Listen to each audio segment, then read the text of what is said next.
हम आज यहाँ सुनाई दे रहा है?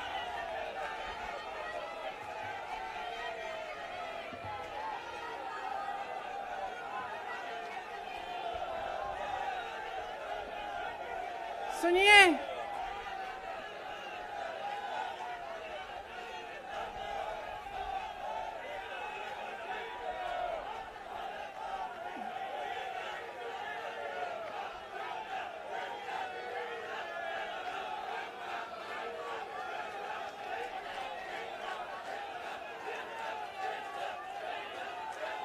अब बोलूं?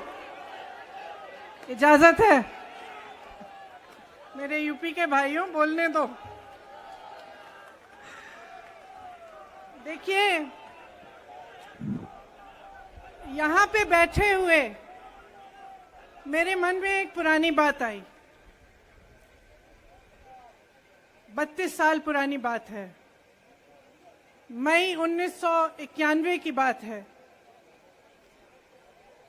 मेरे पिता की शव यात्रा तीन मूर्ति भवन से निकल रही थी।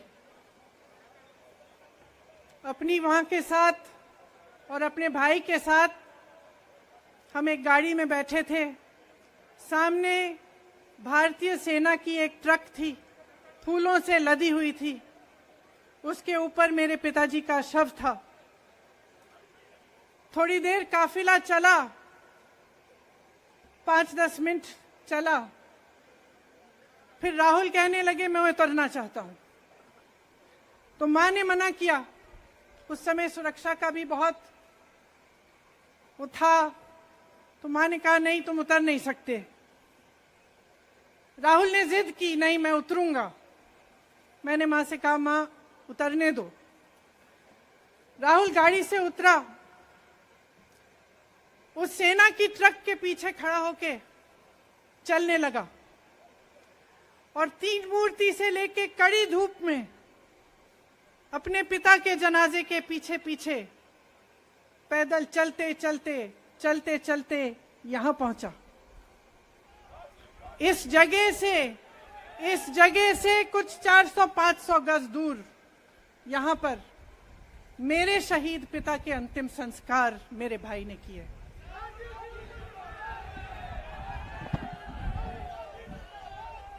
सुनिए, वो चित्र मेरे दिमाग में अभी भी है, मेरे मन में है। मेरे पिता का शव इस तिरंगे झंडे में लपेटा गया था।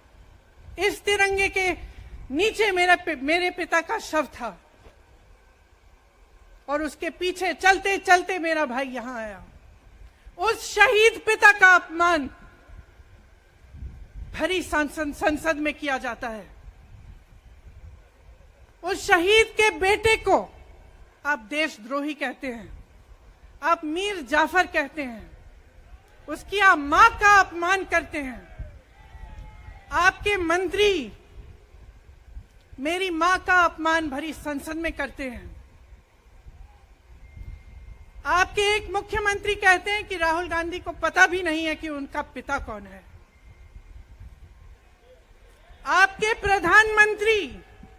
आपके प्रधानमंत्री भरी संसद में खड़े होकर कहते हैं कि ये परिवार नेहरू नाम को इस्तेमाल क्यों नहीं करता। पूरे परिवार का अपमान करते हैं। कश्मीरी पंडित समाज के रिवाज का अपमान करते हैं, जिसके तहत एक बेटा अपने बाप के मरने पर पगड़ी पहनता है, परिवार की परंपरा को आगे बढ़ाता है। लेकिन आप पर कोई मुकदमा नहीं होता। आपको 2 साल की कोई सजा नहीं मिलती। आपको जेल की सजा नहीं मिलती। आपको संसद से कोई बाहर नहीं निकालता। आपको मना नहीं करता कि 8 सालों के लिए आप चुनाव नहीं लड़ सकते। क्यों? मैं पूछना चाहती हूं, क्यों? आज तक हम चुप रहे हैं। हमारे परिवार का अपमान करते गए। मेरे भाई ने क्या कहा? संसद में वो मोदी जी के पास गए और उनसे गले लगे। मेरे भाई ने कहा, मैं आपसे नफरत नहीं करता हूं, मेरे दिल में आपके लिए कोई नफरत नहीं है, हमारी विचारधारा अलग है, लेकिन हमारी नफरत की विचारधारा नहीं है। तो मैं पूछना चाहती हूं, एक आदमी का कितना अपमान करोगे, कितना अपमान करोगे? क्या यही है इस देश की परंपरा? आप परिवारवादी कहते हैं, तो भगवान राम कौन थे? भगवान राम को वनवास में भेजा गया, उन्होंने अपने परिवार, अपनी धरती के प्रति अपना धर्म निभाया। क्या भगवान राम परिवारवादी थे? क्या पांडव परिवारवादी थे कि वो अपने परिवार की संस्कारों के लिए लड़े? और हमें क्या शर्म आनी चाहिए कि हमारे परिवार के सदस्य शहीद हुए इस देश के लिए, कि इस झंडे में उनका खून है, इस धरती में उनका खून है, इस देश के लोकतंत्र को मेरे परिवार के खून ने सींचा है। और जो सोचता है कि हमें अपमानित करके हमें डराएंगे, हमें धमकाएंगे, जो सोचता है कि तमाम एजेंसियों को लगाकर हम पे छापे मारकर हमसे कुछ भी कर ले, हमको हमें डराएंगे, वो गलत सोचते हैं। हम डरने वाले नहीं हैं। हम और मजबूती से लड़ेंगे। हम इस देश के लोकतंत्र के लिए कुछ भी करने के लिए तैयार हैं। इस देश के लोकतंत्र को, इसकी नींव कांग्रेस पार्टी के महान महापुरुषों ने डाली है। कांग्रेस पार्टी लड़ी इस देश की आजादी के लिए और आज भी इस देश की आजादी के लिए ही लड़ रही है।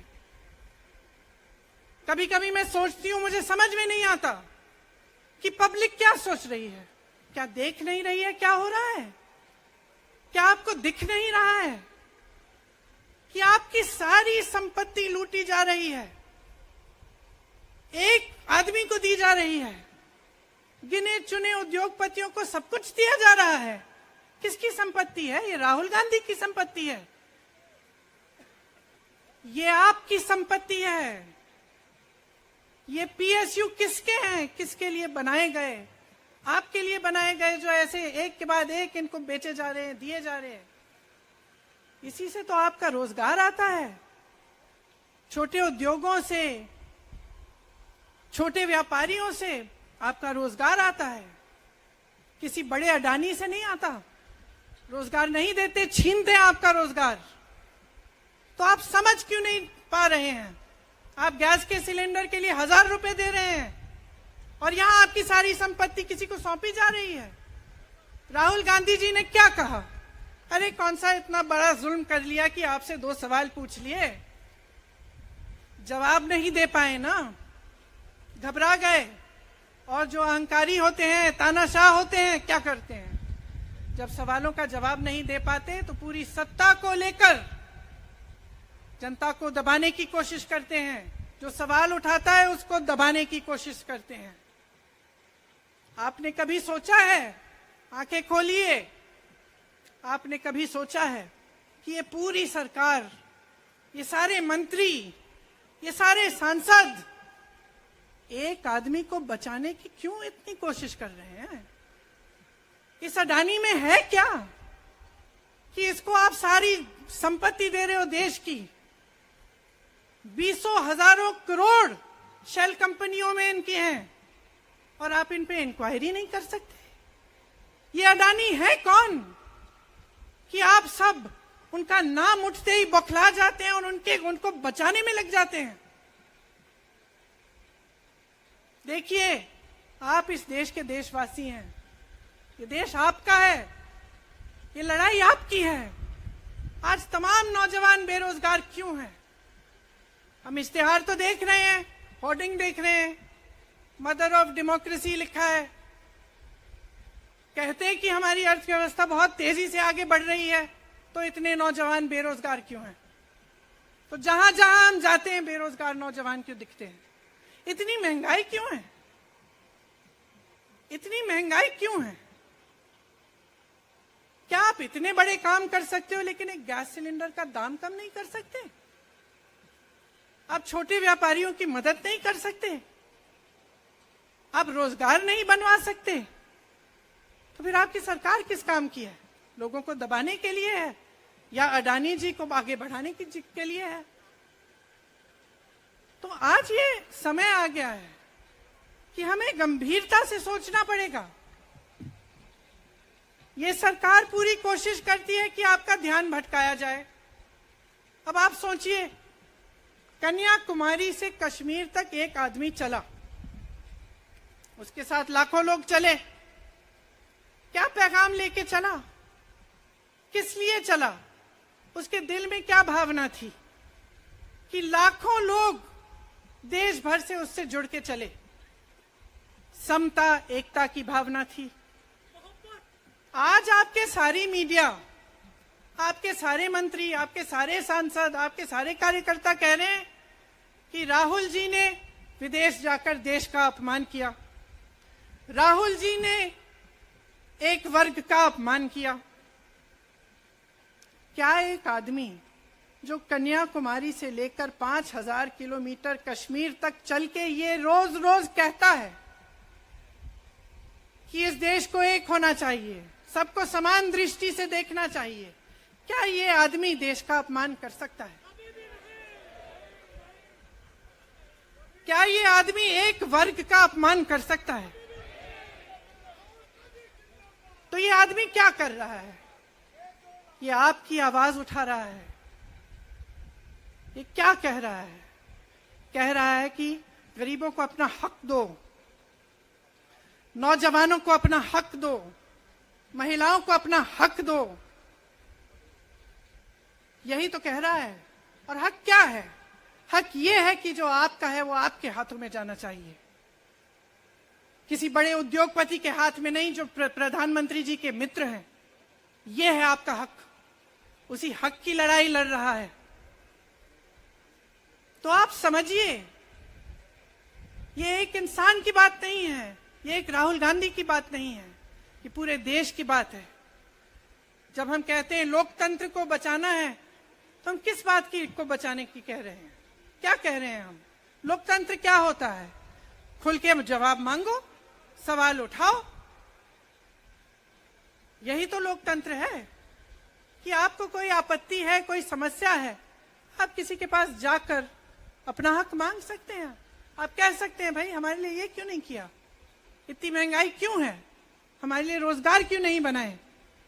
लेकिन आज यही हक आपसे छीना जा रहा है और आपका ध्यान इधर उधर भटकाया जाता है और इतनी चीजों को फैलाया जाता है जो सच नहीं है, झूठों को फैलाया जाता है। आप सोचिए, राहुल गांधी दुनिया के सबसे बड़े जो शिक्षा के संस्थान है वहां से पढ़ के आए हैं। हार्वर्ड और कैम्ब्रिज की उनकी डिग्री है। कैम्ब्रिज से उन्होंने इकोनॉमिक्स में मास्टर्स डिग्री, एमफिल डिग्री उनको मिली। आप उसको पप्पू बनाते हैं। पूरे देश भर में आपकी सहायता के साथ मेरे मीडिया के दोस्तों, डिग्री आपने देखी नहीं, सच्चाई आपने देखा नहीं, उनको पप्पू बना दिया। फिर पता चला कि ये पप्पू तो यात्रा में निकल आया और पता चला कि ये तो पप्पू है ही नहीं। इसके साथ तो लाखों लोग चल रहे हैं। ये ईमानदार भी है, ये सब बातों को समझता भी है, ये जनता के बीच जा रहा है, जनता की समस्याओं को सुन रहा है, तो जनता इसके साथ चली जा रही है। तो घबरा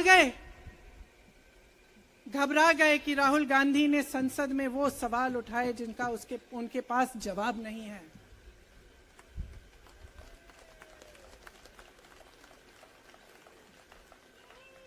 क्या किया सुन लीजिए।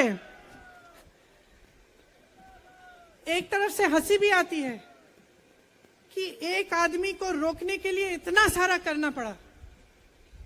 जिस आदमी ने राहुल जी के खिलाफ सूरत में कंप्लेंट लगाई, आपको मालूम है कि पिछले साल उसने खुद कचहरी में जाके बोला इस पे आप स्टे लगा दीजिए। 1 साल के लिए अपने ही केस पे स्टे लगवाया। फिर वापस कब गए केस खुलवाने के लिए? राहुल गांधी के संसद में अडानी पे के भाषण देने के 1 हफ्ते बाद। 1 हफ्ते बाद वो आदमी वापस जाता है, कहता है केस खोल दी, सुन लीजिए अब हम तैयार हैं। 1 महीने के अंदर अंदर जज कह देते हैं कि राहुल गांधी को 2 साल की सजा मिलेगी। आपने देखा इस देश में कितने केस हैं कि जेल में 10 साल के लिए पड़े रहते हैं, उनकी सुनवाई नहीं होती। ये तो सुनवाई भी फट से हो गई, जजमेंट भी फट से हो गई, सजा भी फट से हो गई। और आपने कह दिया अगले दिन कि 8 सालों के लिए ये चुनाव नहीं लड़ सकते, संसद से बाहर कर देंगे इनको। वाह वाह वाह वाह वाह वाह, बहुत धैर्य है आप में। अरे कायर हैं, कायर है इस देश का प्रधानमंत्री। लगा दो केस मुझ पर, लगा दो केस मुझ पर, जेल ले जाओ मुझे भी, लेकिन सच्चाई ये है कि इस देश का प्रधानमंत्री कायर है।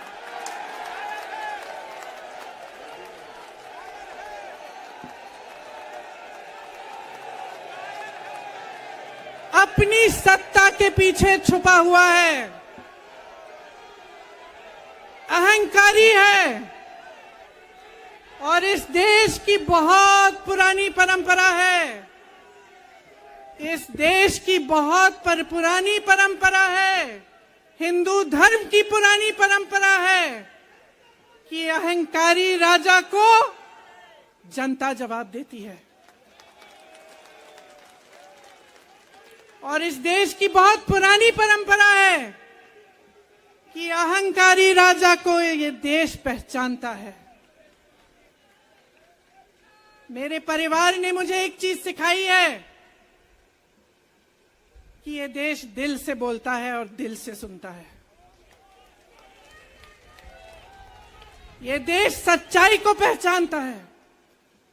और मैं जानती हूं कि आज वो दिन है जब से सारा कुछ बदलने लगेगा।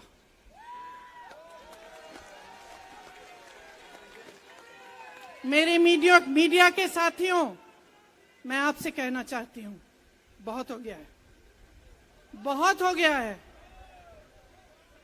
मैं जानती हूं आप पर कितना दबाव है। मैं जानती हूं कि आपको लाइन भेजी जाती है कि आज आपको ये कहना है, आज आपको ये लिखना है। लेकिन आपकी एक बहुत बड़ी जिम्मेदारी है। आज लोकतंत्र खतरे में है। अगर सरकार सवाल उठाने वाले को 8 सालों के लिए संसद से निकाल सकती है, अगर कह सकती है कि तुम्हें चुनाव लड़ने की ही इजाजत नहीं है, तो बहुत गड़बड़ है, बहुत गलत हो रहा है। और ये लोकतंत्र के लिए ठीक नहीं है, ये इस देश के लिए ठीक नहीं है। जब आप पत्रकार बने, शुरू में जब आप काम के लिए आए, तो आपके दिल में भी ये होगी बात कि देश के लिए मैं सच्चाई बोलूंगा, मैं सच्चाई बोलूंगी। आज आप बोल नहीं पा रहे हैं, हिम्मत करिए, खड़े हो जाइए आप भी। और जैसे खड़गे जी ने कहा कि तमाम पार्टियों ने आज अपनी आवाज उठाई है, उनका हम सब धन्यवाद देते हैं। और हम सबको एक होना पड़ेगा, इसलिए होना पड़ेगा क्योंकि आज ये देश खतरे में है। आज इस देश की सारी संपत्ति एक आदमी को सौंपी जा रही है और उस आदमी को बचाने के लिए पूरी सरकार खड़ी हो जाती है। बहुत गलत हो रहा है। अगर आज मेरे भाइयों और बहनों आप इसको पहचान नहीं पाएंगे तो इस देश को बहुत खतरे में डाल देंगे। इसीलिए यहां खड़े हुए महात्मा गांधी जी की समाधि के कुछ ही गज दूर खड़े हुए मैं आपको याद दिलाती हूं कि कितनों ने इस देश के लिए अपना खून बहाया है, कितनों ने इस देश की धरती, इस देश की आजादी के लिए अपना खून बहाया है। ये अफसर हैं यहाँ तैनात खड़े हैं, इसी तरह से इनके भाई सरहद पे खड़े होते हैं हमारे लिए, आज भी अपना खून बहा रहे हैं। क्या इसके लिए? क्या अडानी जी के लिए? कि अपने देश के किसान के लिए, अपने देश के गरीब के लिए, अपने देश के छोटे व्यापारियों के लिए, महिलाओं के लिए, अपने बच्चों के भविष्य के लिए हम सब अपनी जान देने के लिए तैयार हैं। तो मैं आपसे आग्रह करती हूं, मेरे देशवासियों, आंखें खोल लो, समय आ गया है, डरो मत। राहुल गांधी के शब्दों में डरो मत, इनका सामना करने का समय आ गया है। एकजुट हो जाओ, सामना करो, इस देश की सच्चाई को उभारो, इस देश की एकता को बनाए रखो और इस देश को आगे बढ़ाओ। जय हिंद, जय हिंद।